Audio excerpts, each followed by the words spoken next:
Cabinet मंत्री महेश जोशी ने कहा है जी मीडिया से फोन पर बातचीत में उन्होंने कहा कि मैं उस व्यक्ति को जानता तक नहीं, आज तक मैं नहीं मिला उस व्यक्ति से, मुझ पर लगाए गए सभी आरोप निराधार हैं। और इस मुद्दे पर कैबिनेट मंत्री महेश जोशी प्रेस वार्ता करेंगे दोपहर 3 से 4 बजे के बीच। बताया जा रहा है कि सरकारी आवास पर प्रेस वार्ता करेंगे। और इसी खबर पर पूरी जानकारी के साथ हमारे सहयोगी आशीष चौहान फोन लाइन पर जुड़े हैं। आशीष, देखिए एक तरफ गंभीर आरोप लगाए जा रहे हैं, दूसरी तरफ अब बयान मंत्री महेश जोशी की तरफ से सामने आया, क्या कुछ कहा गया है आपसे जानेंगे।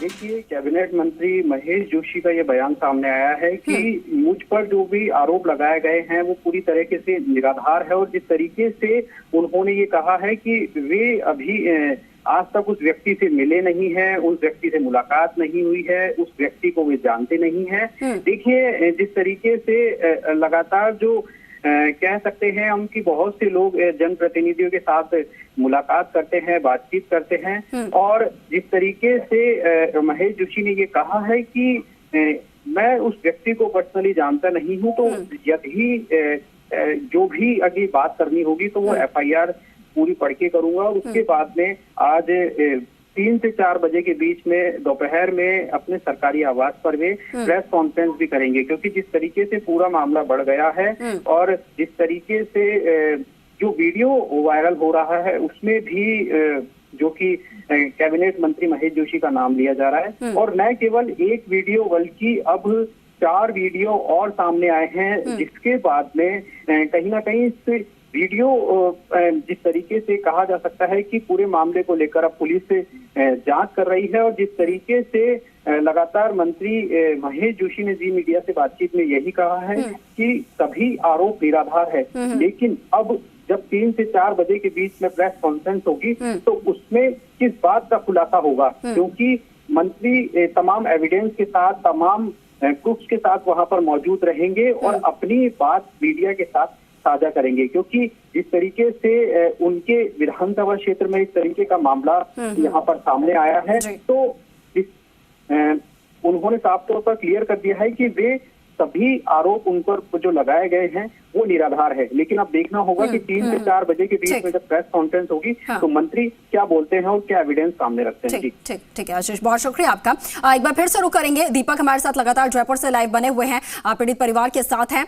और दीपक, देखिए कैबिनेट मंत्री की तरफ से ये कहा गया है कि वो कभी मिले नहीं, कभी वो जानते नहीं हैं, उनसे मुलाकात नहीं हुई, और इसके साथ ही उन्होंने कहा है कि वो प्रेस वार्ता करेंगे 3 से 4 बजे के करीब। उसके बाद क्या कुछ उनकी तरफ से कहा जाता है वो यहाँ पर देखने वाली बात होगी। लेकिन दूसरी तरफ देखिए दीपक, जानकारी ये भी है कि जो मृतक हैं उनकी मां ने भी मंत्री से मुलाकात की थी, लेकिन उन्होंने कोई मदद नहीं की, ये खबर भी निकल कर सामने आ रही है। आपकी मदर का है? देखिए, जिस तरीके से पीड़ित परिवार का कहना है कि उन्होंने मंत्री के यहाँ गुहार लगाई थी कि उस तरह से उनके मकान पर कार्रवाई हो रही है, उनके पास पट्टे हैं और उसके बावजूद भी उनको मकान नहीं बनाने दिया जा रहा है। और 5 में ही जो बड़ी बिल्डिंग है वो खड़ी हो रही है, होटल नुमा उसका आकार दिया जा रहा है, और जब उनके पास पट्टा है तो मकान क्यों नहीं बनाने दिया जा रहा। देखिए, बच्चियों की पीड़ा है कि अब उनके पास जो मकान बनाने वाला था वो भी नहीं रहा है, और जो इनको पढ़ाने वाला था और घर चलाने वाला था वो भी नहीं रहा है। उनके बेटे हैं, कल आप लोगों की किस तरह से आपके पास मैसेज आया कि आपके पिताजी ने, और क्या कुछ मामला था? मैं तो एग्ज़ाम देने गया हुआ था, आए जब यहाँ पे भीड़ इकट्ठी थी, फिर हम यहाँ आए तो यहाँ के पता चला कि उन्होंने तो फांसी लगा ली। फिर भी कहीं उनकी वीडियो फिर मैंने बाद में देखी, मेरे पास तो नहीं आई थी। इनको बेच के गए थे, दीदी औरों को, फूफा जी औरों को, सबको बेच के गए थे वो। फिर पता चला, बहुत परेशान थे हम, रात को ही मिल के गए थे उनसे। यहाँ पे बैठे हुए थे आराम से, ढंग से, पूरे उदास थे बिल्कुल। फिर हम उन्हें घर भेजे, फिर हम भी चल गए। मैं एग्ज़ाम देने सोना था, मेरे को सो गया, मैं एग्ज़ाम देने गया सुबह, फिर आके बस ये हुआ। तो किस तरह से प्रताड़ित किया जा रहा था? गार्ड कितनी दिनों से यहाँ पे? 3 गार्ड आते थे डेली, अलग अलग तरीके से, और मैं ना निकलने नहीं दिया जाता था ना कहाँ पे।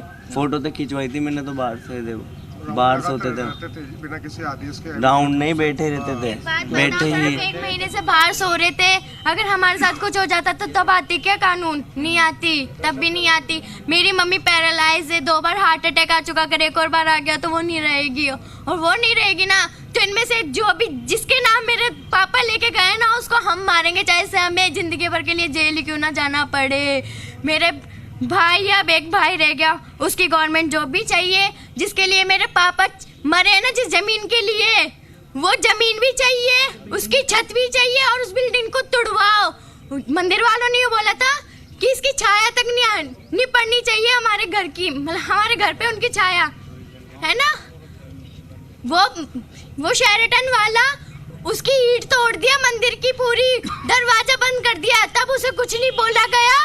और हम तो पूरा हमारा खुद का एक कमरा छोड़ दिया था जहाँ तक उसकी छाया आती थी वहां तक, तब भी क्या दुश्मनी निकाली उन्होंने, क्या हमने क्या किया था ऐसा। उनकी लैट्रिन, उनका टॉयलेट हमारे ऊपर गिरता था, हमने इतना स्ट्रगल किया है, वही हम सोते थे, वही हम खाते थे, बताओ। और मेरे पापा क्यों लेंगे महेश जोशी का नाम? जो मेरे चाचा बैठे हैं जो टॉर्चर, बताओ, ये मेरे चाचा है ना, ये ड्राइविंग करते हैं, ये ना 24 घंटे नगंडी गम के आगे पीछे घूमते हैं, इनके छाले हो गए पैरों में। आपके भाई ने फांसी लगा ली, परिवार बड़ा है, अब किस तरह से आप क्या मामला था? मकान बेचने का आपके ऊपर दबाव डाला जा रहा था? सर, हम हमारा मकान बना ही रहे थे, हमने कर्जा लेके कैसे भी करके, हमारे पड़ोस में जो इलीगल बिल्डिंग बनी उसके लिए भी हमने कंप्लेंट करी थी कई बार, तो उन्होंने बोला कि बड़े बड़े आदमियों का हाथ है, तुम्हारा कुछ नहीं होगा। चाचा रोना नहीं है सर, हमारा पूरा परिवार ही मानसिक इतना प्रताड़ित किया गया है जिसकी कोई, हमने सबकी हमारी यही हालत है, लेकिन हमारे भैया इतने वो निकले कि उनको नहीं करना चाहिए था, मैं यही कह सकता हूँ। लेकिन किसको हक है किसी के परिवार के इंसान को ऐसे करके? इतना सर, कौन से कानून में लिखा है कि किसी भी इंसान को इतना, मतलब वो आदमी देते? सर, जान कैसे जाती है ये सब महसूस जितने लोग खड़े, पता है कि फांसी कैसे लगती है। देर तक वो तड़पे होंगे। सर, मैं बस सभी से ये न्याय मैं करना चाहता हूँ कि बस मेरे साथ न्याय करा जाए। मेरे भैया की बहुत स्ट्रगल करा सर, हमने आज से नहीं रह रहे, हमारा जन्म ही यहाँ का है। परिवार का यहाँ पर रो का बुरा हाल हो रखा है और लगातार न्याय की मांग की जा रही है। पूरा परिवार जो है वो न्याय की गुहार लगाता हुआ यहाँ पर नजर आ रहा है। चलिए दीपक, आपके पास आएंगे, फिलहाल पूरी जानकारी के लिए आपका बहुत शुक्रिया। आगे बढ़